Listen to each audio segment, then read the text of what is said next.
नमस्कार, मैं अभय कुमार आपका स्वागत करता हूं आपके YouTube चैनल और Facebook पेज के माध्यम से।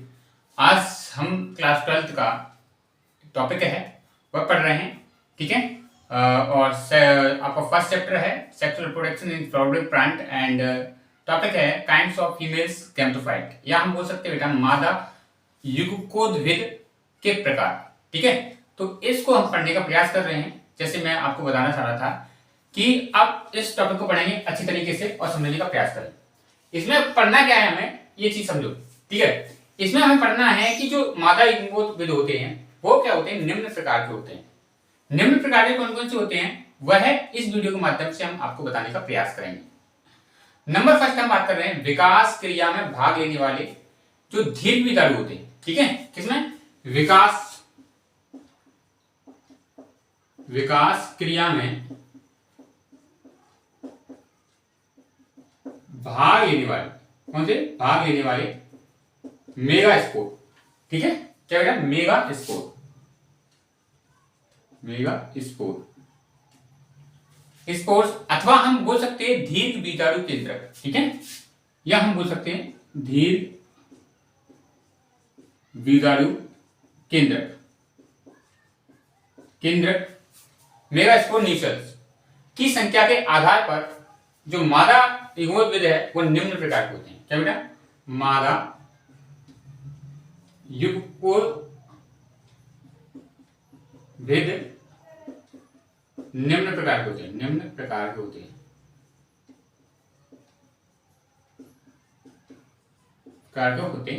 हैं। नंबर फर्स्ट है, यहां पे लिख लेते हैं और इन्हीं को नीचे समझने का प्रयास करेंगे। एक बीजाणु, क्या बेटा? मोनोकार्पिक, एक बीजाणु।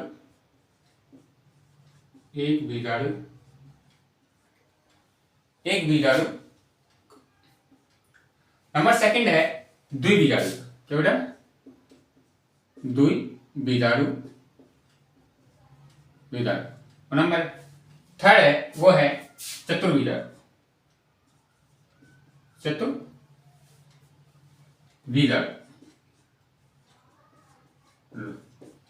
ये तीन प्रकार के होते हैं, निम्न प्रकार के, ये तीन प्रकार के होते हैं। अब हम पढ़ेंगे बेटा कि एक बीजाणु क्या होते हैं। तो एक बीजाणु की हम बात कर रहे हैं बेटा।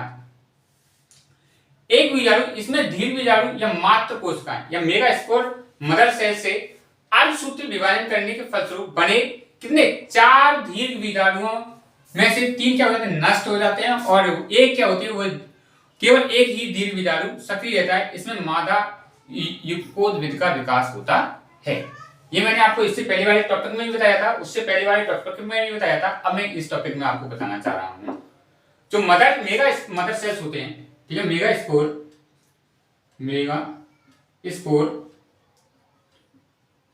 मदर सेल, ठीक है बेटा। इसमें अर्धसूत्री विभाजन द्वारा, क्या बेटा? अर्धसूत्री विभाजन द्वारा 4 अगुणित कोशिकाओं का क्या होता है? 4 अगुणित कोशिकाएं होती है। इनमें से जो लास्ट वाली कोशिका होती है वो अत्यधिक विकसित हो जाती है, और विकसित होकर क्या कर रही है बेटा? वह है मादा युग्मोद्भिद। उससे क्या होता है बेटा? मादा युग्मोद्भिद का विकास होता है, ठीक है। विभाजन द्वारा 4 अगुणित कोशिकाएं, ठीक है। 4 अगुणित कोशिकाओं का विकास हो जाता है, जिसमें 3 क्या हो जाती है? नष्ट हो जाती है। 3 नष्ट हो जाती है, और एक से क्या होता है? एक कोशिका जो बचती है वही क्या करती है बेटा? मादा युग्मोद्भिद, उससे ही क्या होता है? मादा युगकोद्भिद का विकास होता है, ठीक है। मादा युगकोद्भिद का विकास होता है। आशा कर रहा हूं ये सारा कुछ आपको समझ में आ रहा होगा। और यह भी बेटा कितने प्रकार के होते हैं? ये 2 प्रकार के होते हैं। ये भी 2 प्रकार के होते हैं।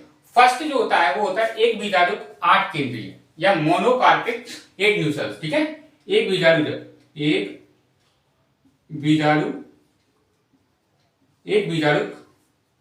8 केंद्र की।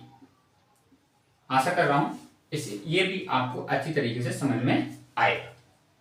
इसमें 8 केंद्र तथा 7 कोशिकाएं होती हैं। क्या बेटा? इसमें 8 केंद्रक तथा कितनी 7 कोशिकाएं, 8 केंद्रक और 7 कोशिकाएं होती हैं, सॉरी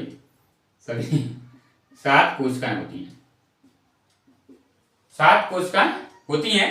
इस गुड़कोश को पॉलीगोनम प्रकार का भी कहते हैं। क्या बेटा, इस गुड़कोश को क्या कह सकते हैं बेटा, गुड़कोश को पॉलीगोनम प्रकार का कहते हैं, यह अधिकांश कैसे पौधों में पाया जाता है, यह अधिकांश आवर्तवीजी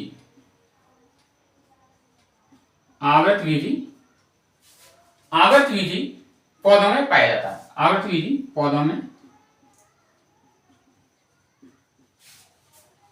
पाया जाता है। नंबर सेकंड यहां पे देख लो, एक बीजाणु या 4 केंद्रीय, क्या बेटा, एक बीजाणु या 4 केंद्रीय, एक भी टॉपिक इस चैप्टर का छूटेगा नहीं। यह टॉपिक आपका बहुत बड़ा टॉपिक है, मतलब यह जो चैप्टर है ये बहुत बड़ा चैप्टर है। इसमें से एक एक टॉपिक एक एक बारीकी से आपको यहाँ कराने का प्रयास कर रहा हूं। इसमें क्या होता है बेटा, इसमें केवल 4 केंद्रक होते हैं और इस प्रकार के दीर्घबीजाणु को आइनोथेरा दीर्घबीजाणु भी कहते हैं। ठीक है, इसमें 4 केंद्रक होते हैं, बस 4 केंद्रक होते हैं ऐसे बीजाणु में, और इन्हें आइनोथोरा दीर्घबीजाणु कहते हैं, दीर्घबीजाणु कहते हैं। ठीक है, तो ये हमने पढ़ा ओनली एक बीजाणु। अब हम बात कर रहे हैं द्विबीजाणु की। द्विबीजाणु इस प्रकार के मादा युग्मोद्भिद के विकास से 2 दीर्घबीजाणु केंद्रक भाग लेते हैं। कितने, मादा युग्मोद्भिद में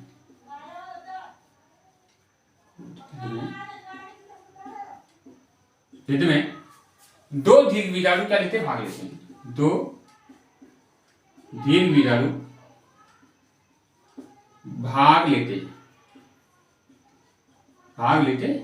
हैं इस प्रकार के। ठीक है, भाग लेते हैं।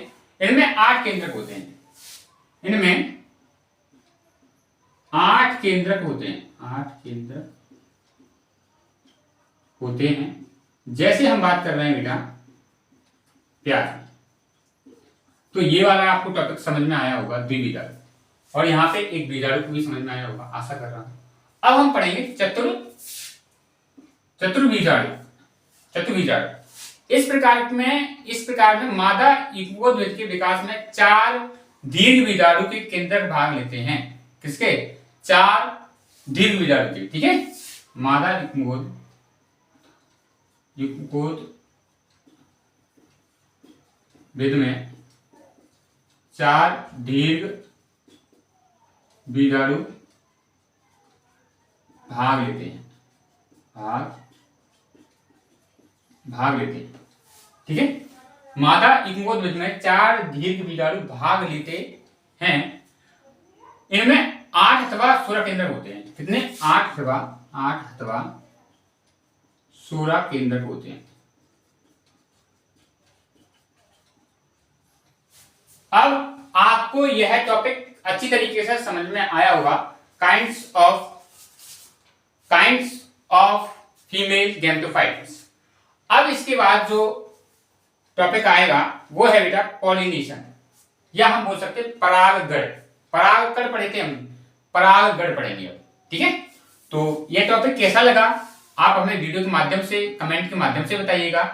फॉलो कीजिएगा, वीडियो शेयर कीजिएगा यूट्यूब पर भी और हमारे इस चैनल पर फेसबुक पेज पर भी। तो वीडियो देखने के लिए बेटा आपको बहुत बहुत धन्यवाद। थैंक यू वेरी मच बेटा।